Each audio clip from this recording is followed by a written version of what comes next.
Jetzt bin ich professionell unterwegs, jetzt habe ich beide Hände gespürt. Jetzt bin ich wieder Videos, oder? Ich sage mit Leuten immer, hey, du bist viel größer als auf den Videos.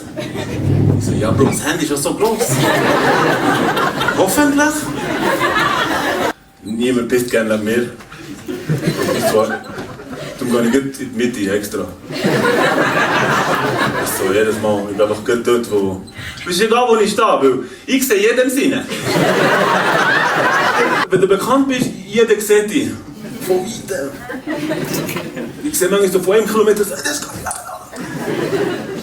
Ich sehe, wie sie mich kennen. Dann bin ich so, nein. Und die Sprüche, die ich bekomme manchmal, oh mein Gott. So, wenn ich so durch die Straße laufe, höre ich nur, Scheiße, ist der groß. Ausländer sind noch ein bisschen kreativer. So die Jungen, so, oh, 3 Meter!